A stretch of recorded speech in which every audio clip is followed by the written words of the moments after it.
What if I told you that right now, at this exact moment, $2.3 trillion is floating around in digital money that doesn't physically exist anywhere? No government prints it, and people are making and losing fortunes with it every single day.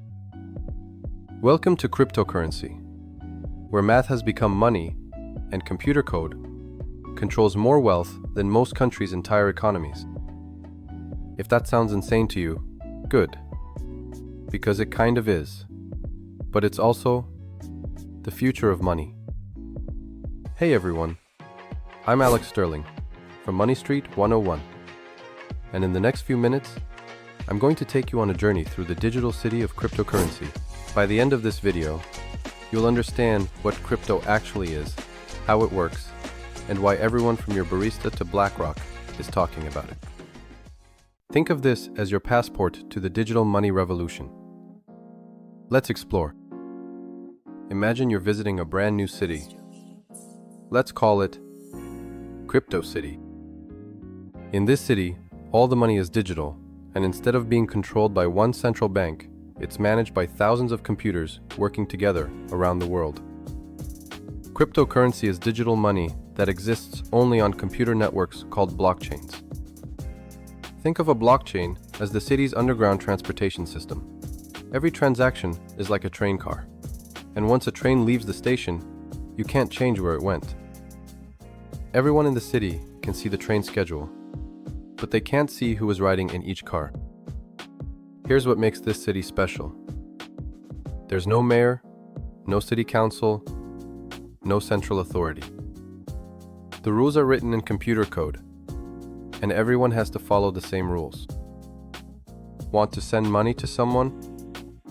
The network checks if you have it, verifies the transaction with thousands of other computers, and then moves your digital coins instantly.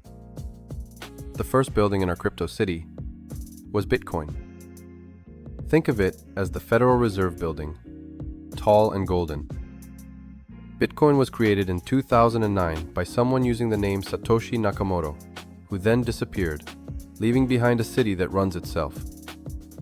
Today, Bitcoin is worth over $1 trillion, and it's never been shut down, not even for a second, in 15 years.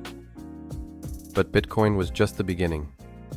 Our digital city has grown into an entire financial metropolis. Let me introduce you to the two main neighborhoods in Crypto City. First, we have Bitcoin District, the original and still the largest. Bitcoin is like digital gold. There will only ever be 21 million Bitcoin in existence. That's it. Ever. No one can print more, no government can inflate it away. It's designed to be scarce, secure, and simple. One job: be the best form of digital money ever created. Then we have Ethereum City, the smart building complex. While Bitcoin does one thing really well, Ethereum is like a computer that runs on money. It can execute smart contracts. Think of these as buildings that automatically do things when certain conditions are met. For example, imagine a vending machine that doesn't just give you a soda when you put money in, but can also automatically order more inventory, pay rent, and even hire a repair service if it breaks down.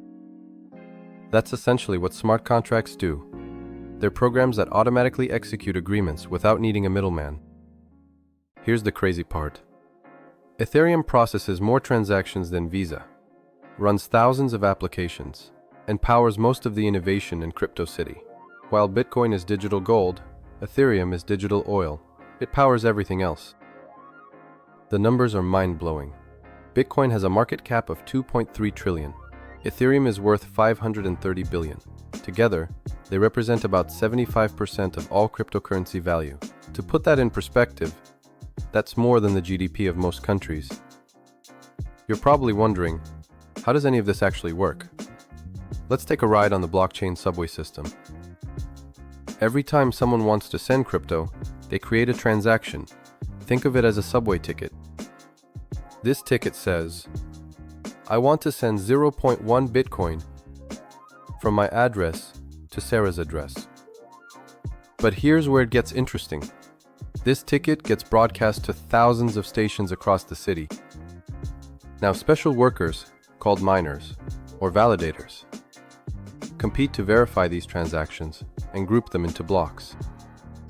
Think of blocks as subway cars. Each car can hold about 2,000 transactions, and once a car is full, it gets attached to the train permanently. Here's the security magic. Each car is chained to the one before it using complex math. If someone tried to change a transaction in car number 500, they would have to change every single car that came after it, all while thousands of people are watching. It's mathematically impossible. But who runs these stations? In Bitcoin, it's miners using specialized computers that solve complex math puzzles. The first to solve the puzzle gets to create the next block and earns Bitcoin as a reward.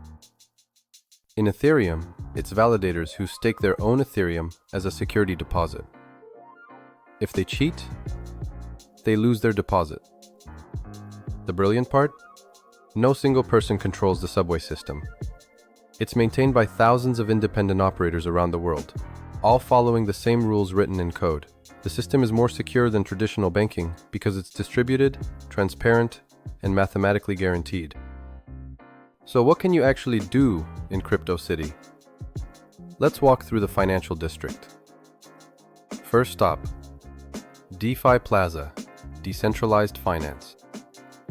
Here, you can lend money, borrow money, trade currencies, and earn interest, all without a traditional bank.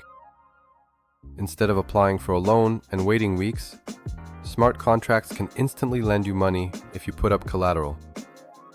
Currently, there's over $20 billion locked in DeFi applications. Next, we visit the NFT art gallery.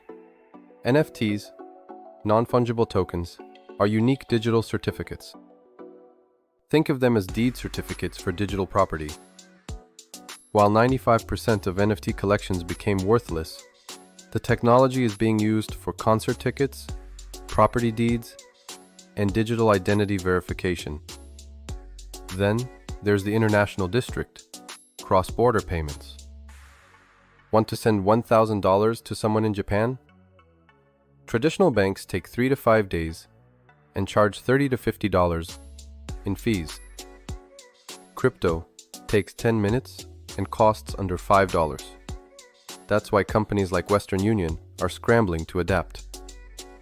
The shopping district accepts cryptocurrency payments. Major companies like Tesla, Microsoft, and thousands of online merchants now accept crypto. You can literally buy coffee with Bitcoin in many cities. But here's where it gets really interesting: the corporate towers. BlackRock, the world's largest asset manager, has launched crypto investment funds. Countries like El Salvador have made Bitcoin legal tender. Even traditional banks are offering crypto custody services. The city that started as an experiment is becoming part of the traditional financial world. But Crypto City has some dangerous neighborhoods you need to know about. First, Volatility Valley, where prices swing wildly. Bitcoin has dropped 80% multiple times, then recovered to new highs. In 2022, over $2 trillion in crypto value vanished in months. This isn't a stock. It's more like digital gold mixed with a roller coaster. Then there's Scam Street. Since crypto transactions can't be reversed, scammers love it. Fake exchanges, Ponzi schemes, fake celebrity endorsements. If something sounds too good to be true in crypto, it probably is. Over $2 billion was stolen from exchanges and protocols in the first half of 2025 alone. Security is your responsibility here. Lose your wallet password? Your crypto is gone forever. Send coins to the wrong address? Gone forever. There's no customer service number to call, no bank to reverse the transaction. Regulation Road is still under construction. While 2025 brought major regulatory clarity in the US, crypto exists in a legal gray area in many countries.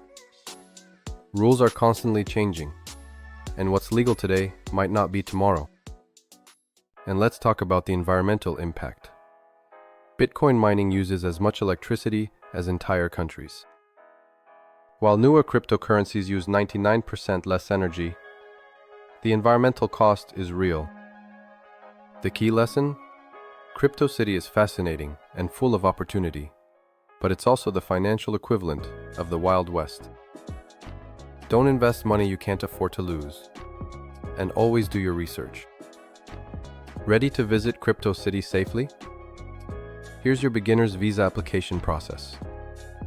Step 1. Education first.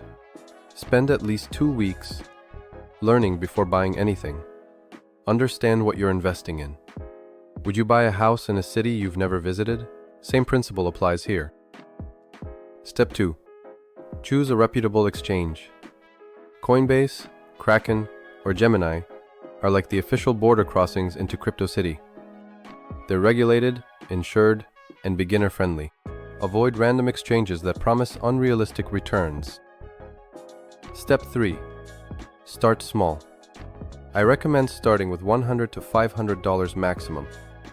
Money you can afford to lose completely. Think of it as buying experience, not making an investment. Step 4. Dollar cost average. Instead of buying $500 of Bitcoin at once, buy $50 per month for 10 months. This reduces the risk of buying at a peak price. Step 5. Secure storage. For large amounts, consider a hardware wallet. Think of it as a personal safety deposit box. For smaller amounts, keep it on reputable exchanges with insurance. Step 6. Never share your private keys or seed phrases. These are like the master keys to your digital vault. If someone gets these, they own your crypto. Step 7. Ignore the hype. Don't buy because Elon Musk tweeted something or because your friend's cousin made money. Stick to major cryptocurrencies like Bitcoin and Ethereum until you really understand the space. Remember, you're not trying to get rich overnight. You're learning about the future of money. CryptoCity is still being built. What started as an experiment in digital money has become a $2.3 trillion ecosystem that's reshaping how we think about finance, ownership, and value itself. Whether crypto becomes the future of money or remains a niche financial tool, one thing is certain: it's not going away. Major corporations, governments, and financial institutions are all building infrastructure in CryptoCity. But here's the thing: while crypto is exciting, it shouldn't be your first investment. Before exploring the frontier of digital assets, you need to master the fundamentals of traditional investing. That's why I want you to watch my video, Stock Investing for Beginners, next. In that video, I show you the proven strategies that have created more millionaires than any other investment method. Learn how index funds beat 90% of professional investors, how to start investing with just $1, and the psychology that separates successful investors from everyone else. Building wealth starts with understanding the stock market. Then you can explore crypto as part of a diversified portfolio. Click the video on your screen now to master stock investing first. Remember, in both CryptoCity and Wall Street, knowledge is your most valuable currency. Keep learning, stay curious, and I'll see you in the stock investing video.